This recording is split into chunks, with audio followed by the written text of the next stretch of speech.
my chair go down? Or something will happen. We're gonna try this again. My hair is wet. Sorry. I look like a little kid. I don't know. I just... I'm reversing back to being a child.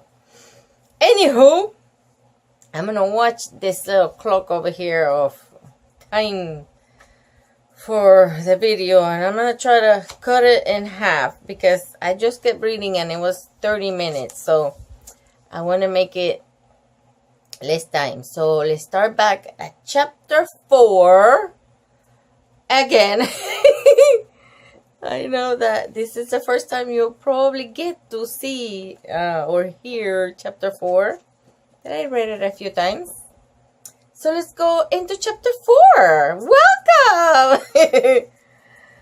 Okay, and we're reading Aliens for Breakfast. And I got some blue Powerade. Black. Yeah, I'm trying to start. Okay. Start.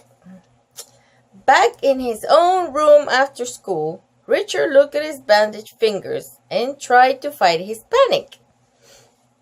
It wasn't easy. The fact that his fingertips had started to ache made it even harder. He thought of Dorf and shuddered. "Listen, Eric," he said as calmly as he could. "Don't you think we should do some serious thinking about how to get Dorf? I mean, are you sure you don't have some super powerful weapon stashed away? How about a sub-ion warp disruptor? That was what the space lords of Gygax used to blow away their enemies. It always worked, at least in the comics." Eric jumped down from the stack of Yoda comics on Richard's shelf. He came to rest on the shoulders of a plastic King Kong. "Fancy weapons are too expensive for us, Richard," he said. Show you the picture before I go any further, because I have to pass the page. I'm sorry. Now I'm having allergies. This has been a disaster, but we're going to get through it. The Interspace Brigade works on a very tight budget. We have 47 million planets to look after. Our yearly allowance is 249 billion dactyls. That comes to about 67 cents a planet. 67 cents to save Earth? Shouted Richard. "That's it?" "That is plenty," said Eric. "We saved the web for 36 cents 2 years ago. Drains are a cheap menace." I don't know why I always want to say sheep. It's cheap. So, they can be fought with simple ingredients. "Like what?" yelled Richard. "It will come to me," said Eric. "Just give me time." "I can't believe it," said Richard. "My planet is a bit..." Wait. Oh, there we go. It's like falling backwards. What else is going to happen to this video? Oh, Lord. Okay, where was I? "I can't believe it," said Richard. "My planet is being taken over by space hoodlums. I'm melting. And you, the commander of the Interspace Brigade, can't remember a simple ingredient." His toes began to throb. Were they bleeding like his fingers? He was too scared to take off his high tops and look. "I never said I was perfect," snapped Eric. He slipped down off King Kong and started pacing. Then he stopped. "Perhaps I could look around your house. It might bring back my memory," he said. "Sure, where do you want to start? Garage, the kitchen, bathroom?" "I seem to remember that the substance can be eaten," said Eric. "Where do you store items of nourishment?" "In the kitchen," cried Richard. He grabbed Eric and headed down the hall. 10 minutes later, the Bickerstaff kitchen looked like a supermarket after an earthquake. The floor was covered with contents of the refrigerator. Now Richard was emptying all the shelves. As he did, he showed each item to Eric. This is peanut butter.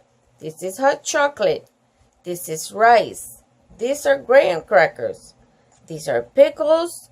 These are soft drinks. Tab for Mom, Dr. Pepper for me.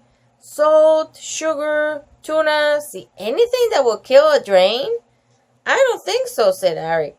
He was sitting on a bunch of grapes, and I really thought I would remember it right away. Dorf hasn't clouded your mind, has he? Asked Richard. This is an easy mission, said Eric. I have wiped out drains on lots of other planets. Hang on. I'm back. Okay. Put my chair a little bit higher. All right. Thought I've never been freeze-dried before. It must have shaken me up, he sighed. We had better keep looking. Richard got back to work. How about these? He asked. Chocolate sprinkles for ice cream. Afraid not, said Eric. Is this all? The floor, the counters, the kitchen table. The chairs were now covered with bottles, boxes, cans, and jars of food. Yes, said Richard. Is it not here? Said the alien. It is not here, said the alien. Perhaps we can search some other earthling's home. Look at the mess.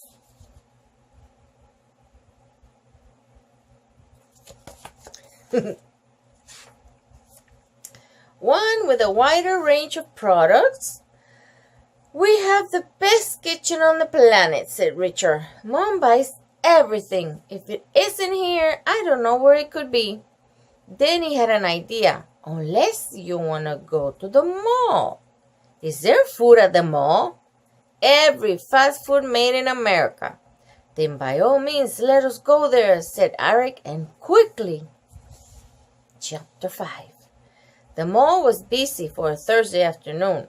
Richard wondered why. Then he saw that one of the stores was having a promotion.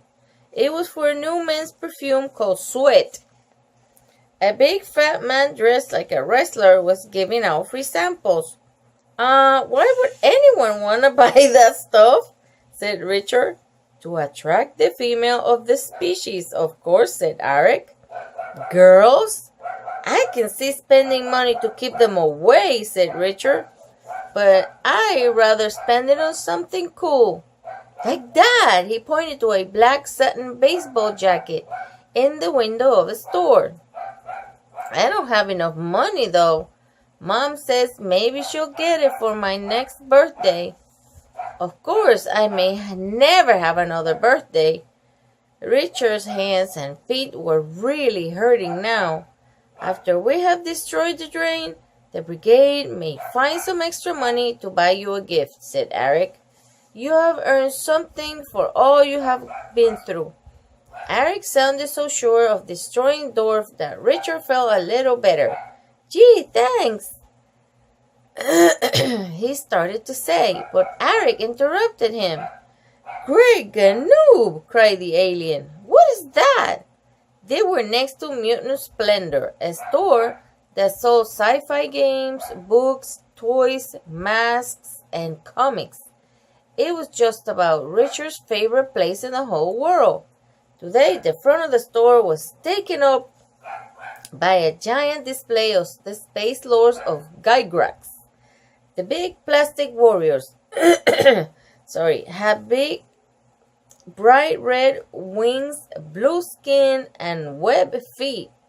They were all snarling and holding laser swords as if they were about to attack. Ooh, look at that. Oh boy.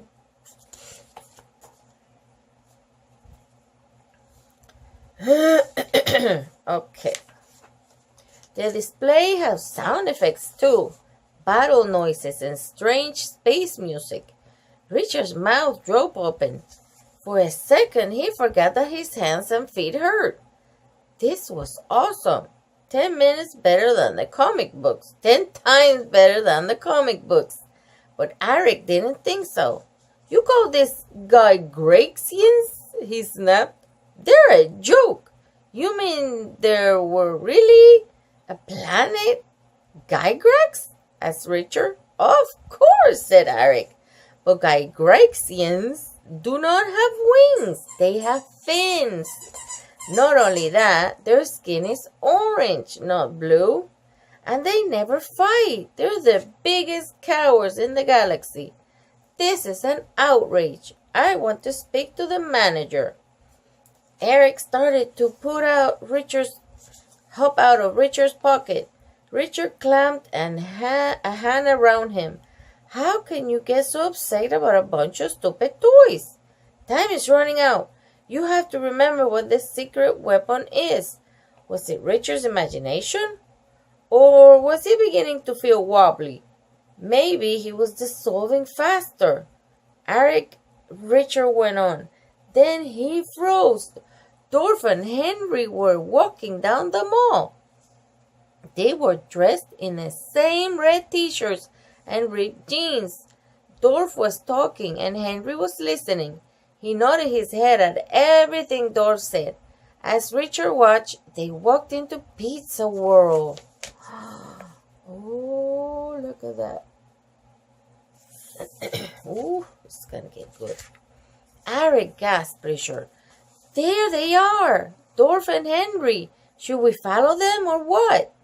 Follow, answered Eric. I'll never trail anybody before. What if they see us? Do not worry, said Eric. I will make us invisible. What? You can do that? How come you didn't do it before? It is very expensive. Only for emergencies, said Eric. Oh, and it only lasts 10 minutes. Now let us go. He made a low humming sound that filled Richard's head for a moment. As he crossed over to Pizza World, Richard found himself humming too. He couldn't help himself. When he reached for the door of the pizza parlor, Richard's hand had disappeared. He looked down at his feet. They weren't there either. He was invisible! I'm going to stop because I'm going to beat this and I'm going to finish this story one way or another. Okay? I'll be right back. Hopefully. Pray for the aliens that they don't invade us. I'm back. No small talk. No time. Chapter 6. Being invisible was a little scary. Richard couldn't see or feel himself, so he couldn't tell where he began or ended.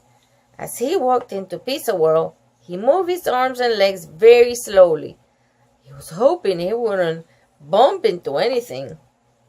But even though he was really careful, he did. When he passed a table of 4 teenage girls, he knocked over all their empty soda cups. Ice cubes and paper cups went flying. The girls screamed. Richard froze.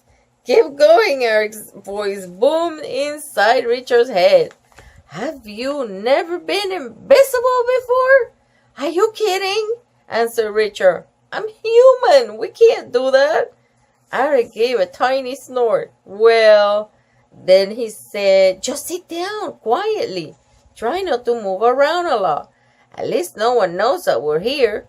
The drain is too busy with his food. Dorf and Henry were sitting at a table covered with pizza pies and soft drinks. Richard held his breath. Then he sat down quietly beside Henry. It looked to Richard as if the pizzas were the house special. Death by pizza.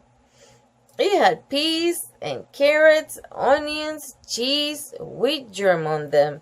Ugh, Death by pizzas were famous on the mall. No one had ever died from eating one, but people had come close. Just before drains divide, they build up their power by eating a lot, said Eric. Richard's heart sank. There were 7 pizzas on the table. Hey, this looks really good. Dorf licked his lips. And isn't it great being here without that little nerd, Richard? Yeah, it's great, Dorf, said Henry in a spaced out voice. Richard felt like giving Dorf an invisible punch. Maybe Dorf will die from the pizza, he said to Eric. No, said Eric. The pizza will simply help him to divide faster. Dorf picked up the glass shaker of red hot pepper flakes and poured it all on one of the pizzas. He breathed in clouds of red dust. A big smile broke out over his face. Then he reached over to an empty table and grabbed another glass shaker. He poured pepper flakes over the second pizza.